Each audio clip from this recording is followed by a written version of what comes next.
I'm Matt Noble from Gold Derby here with Ted Danson, who plays Charles Newendike as a classic spy in A Man on the Inside. Ted, I wanted to kick things off by asking you, what's something new you got to do on this show that you haven't done before? No, first I have to ask you, what is that glorious looking beer that's in that sitting next to you there? What is that? That's not fair, man. It's not alcoholic, I promise, and I won't be touching it during the interview. So ask me that question again. I was so focused on the beer. No, that's okay. I was going to say, I was just wanting to ask Ted, what's something you've gone to do on A Man on the Inside that you haven't done before on a show that you're excited about? Yeah, boy, I'm trying to think back over my career if I've gotten to do this kind of stuff. I tell you what kind of it is. It's somebody who lost his wife about a year ago, and his life is starting to shut down. And his daughter's concerned and says, "Go get a hobby." The hobby I picked turns out whimsically to be an assistant to a private detective who sends me into a retirement home to to find out who's stealing jewelry because people are starting to leave the retirement home. But I end up falling in love with the people there, and it's a comedy, but it goes really wonderful into exploring what it means to be aging. You know, that it doesn't have to be this sad, tragic thing, and that you should keep your foot on the gas pedal and go as fast as you can until your life's over. Keep contributing, keep being part of life. So I guess to answer your question, I got to explore. I'm exploring, me, Ted, I'm exploring aging at 76, Some of it hurts a little bit more, a little, aches and pains and some sadnesses just because you live long enough. But I am beginning to learn myself, so what? Keep going. Yeah. Is there anything that keeps you sort of going as an actor that like particularly like inspires you or makes you want to Say keep that doing it? first part. Is there any what? Is there anything that makes you want to keep going as an actor? What's the thing that Oh, inspires you I most? just love acting. I love the process of Yeah. acting. I get the same thrill driving through a studio gate today that I did when I was in my late 20s. I love the process. Yeah, seriously, one of my goals in life is to keep acting and keep trying to figure out how to be funny at every age until I can no longer do that. I really love the Yeah. process of acting. Yeah. And I guess with like Charles, there are those like great funny moments, him snooping around and trying to use the technology and all that, spy gadgets. And there's also like, as you've spoken about already, these real moments of pathos and reflection and heart. How do you balance those things as an actor? First off, it really, you have to give credit to, obviously, to Mike Schur, the writer, creator, because those moments, he's the person who has control of setting the tone of the piece, so that just saying the words will get you to that place you want to be. But also, he hired really nimble actors. There's some wonderful character actors in this piece that you've known over the years. So everyone who came to the party, as it were really good, nimble actors, and you need that to be able to slide from, like you said, from a comedic moment into something that is touching some human truth that has sadness in it, and loss and grief and all of that. To be able to play that. Anyway, you know what? Another answer to your question for me is my favorite kind of Yeah. thing to do is if it's comedy, I hope it comes out of tragedy. I from the very first time I did anything on TV, Cheers, Sam Malone was an alcoholic. He who could not have a relationship last longer than whatever. So there was sadness there, but very funny. And another thing I did, I was in Damages, which was a very dark drama. And it was, as far as I'm concerned, funny. You know, it was so bad and evil and dark. It was funny. I need both. And I think that's life, you know. You will always, you know, the more you live, the more a sense of humor about what you're going through in life, you know, serves you very well. Yeah, and like actually, it's funny you mentioned like Sam Malone and alcoholism because I remember that Charles and Sam so different, these two characters, but there's moments where Arthur's looking at like things and reflect. Oh, sorry, there's moments when Charles is reflecting and looking at the dog and things like that in the show, and it reminded me of a season one Cheers scene where Sam's looking at the beer, wondering if he wants to drink it at the end of the Endless Slumber episode. And it just, yeah, reminded me of that sort of moment of just quiet and thinking before we see the decision and the choice. How do you approach those quieter moments of any character that you play? Once again, I hate to be dodging your question by saying it's the writing, but both those moments are so beautifully written. You know, and your job as an actor is to believe, you know, the imaginary situation you're in, to believe it, and that's just what actors do. But if you have good writing, man, all you have to do is, you know, just say the words and let the words or lack of words, you know, play on you, and it just brings something up. But I mean, I think that's kind of, I think that's what you do when you act, you know. But it's really the good words and the good storytelling that makes most actors really good in a show. Yeah. And like you've played so many different roles from Sam Malone, Arthur Frobisher, Becca, Michael on The Good Place, yourself in Curb Enthusiasm, and now Charles. Is there something that's important to you as you approach every role, even though they can be quite different? I, I guess you always have to start from zero because you don't want to try to do what you did last time that may have been successful, so I'll do that kind of thing again.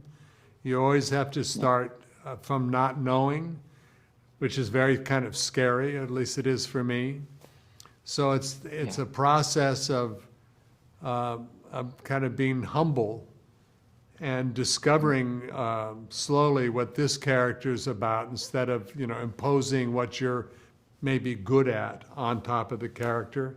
Then it comes for me, I always let the words play on me enough, say them enough times, rehearse them enough that they start to inform you. They inform how you should be feeling, and you just let that kind of wash over you. That's good writing. When the writing is good, you just allow the words to take you places like notes of music on a page allows the, you know, the violinist or whoever to kind of soar, but they're playing those notes that were laid out for them. And even like the moments without words too, with a good script, with like, you know, where Sam's looking at the beer before Yes, sliding it that's around the true. desk or around the bar, or the moments where you're looking at the dog, thinking, Yeah, how do I paint or draw this? Yeah. yeah, that's very true. You know, I'm madly in love with my wife, Mary Steenburgen. I cannot imagine life without her. And my character, Charles, that you're talking about, lost his wife a year beforehand. So if I just as an actor think, what would that be like? I can barely touch it. Would be so devastating to meet Ted. So, you know, your life Yeah. is full of these things that if you allow your imagination to play what if, you know, you're full to the brim. You don't have to do anything else, but just imagine that. Yeah. Oh, it's supposed to be like one of the toughest acting jobs you've had to do, confronting some of those fears that you have and some of that darkness of what Charles There were exhibits? days that it was, definitely emotionally tiring. Yeah, there were. But Yeah. also, we're It's funny. actors. Actors are famous for, oh, you got a divorce. Oh, I'm so sorry. I know it's terrible, but it's going to be great in acting class. I can draw on that. Actors are terrible. Anyway. Oh, it's good. Is there something you learnt from playing Sam Malone? It's your Emmy-winning role. From decades ago. Is there something that you learnt from playing him that you've carried with you and informs how you approach all your characters? I I don't know. Let me answer that this way. Please. I think I learned the importance and joy of an ensemble. I've always loved, the to be in a show where you are surrounded by really good actors and interesting characters, and you get to be part of that story, is what brings me the most happiness as an actor. I love that. I love coming back week after week and trying to go deeper and deeper, just naturally on whatever it is you're all doing together. I love ensemble, and I think I learned that from Cheers, and I learned that you don't always have to carry the ball. I learned that you can be, you can be in the background of a good joke, and you'll still get credit for being part of something funny, So I just, here's the truth. I love working. I love being part of really good writing and good actors. It brings me so much happiness. Yeah. Oh, that's so cool. Yeah, love these themes that you're sort of coming back to, like humility and listening and giving. And I think I spoke with the last year of The Good Place. I spoke with Darcy Carden, and she Ah, said how giving, yeah, she said how giving you were as a scene partner, and also how you just had this like ability to notice, like to stop and notice. What did she say? She said something like stop and notice, like when things are going well, and to appreciate things when they're happening and they're good. How important is that for you? Gratitude and appreciation in these moments and in these shows. I'll just say in life, Mm. in life, noticing what's going on around you and when it's going well, being grateful, gratitude to me is like the key to life, really, We just be Yeah. grateful for where you are in this moment. I think also, I will say that I was trained um, as an actor, first at Carnegie Mellon, but then I studied under somebody called Sandy Meisner. I didn't work with him, but I worked with students of his. And he has an acting method, and part of the method is, I think, a great life lesson as well, which is pay attention to your partner. Don't do anything until someone else makes you do it. Don't come prepared. Like, you don't want to see somebody on film who's basically saying, without saying it, this is what I came up with last night by myself, and I'm going to show you, I'm going to do that. As opposed to the mystery of not knowing what you're going to do on camera, because you're going to get what you're going to do from the other person. So you really trying to live really in the moment, especially with film. The camera knows when you're shining it on. The camera knows when you're demonstrating and not being, and it's really hard to do that. And it's 50-50 whether you'll make it, I think, most times. So, and that's a good lesson in life, Be with you right now and see where this takes us is much more fun, than me trying to dominate. This is what you're going to know about me. Although I do that too. Yeah. Oh, Ted, I think that's a great place to end our chat. Do you quickly, just off the top of your head, have a favorite Cheers moment of all time? Just something Oh, that comes to your head I've been memory? asked that before, and I still say Yeah. the same thing. One of Major my others. favorite moments with Kirstie Alley, who playing Yeah. Rebecca, and Yeah, Sam yeah. Malone was always trying to get her into bed. And it looks like this is going to happen. And I'm over at her apartment, and she says, "I'll be right back." And it's like, this is going to happen. And he goes to undo his pants, and his pants are stuck, and he can't get them off. And he grabs a fire poker and sticks it down and tries to start prying open his pants. Yeah. To me, very funny moment. It's good. Oh, so good. Well, cheers, Ted. Thanks for all Ah, your time with us today. Enjoy that. the Thanks for all beer. your time today. Yeah.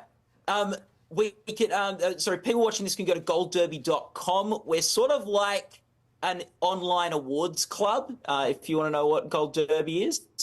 And Ted, all the best of luck with the Golden Globes, Guild Awards, and the Emmys for next year. You're the most nominated actor in the best lead actor comedy category of all time at the Emmys. So it'd be great to see you back in the races for A Man on the Inside.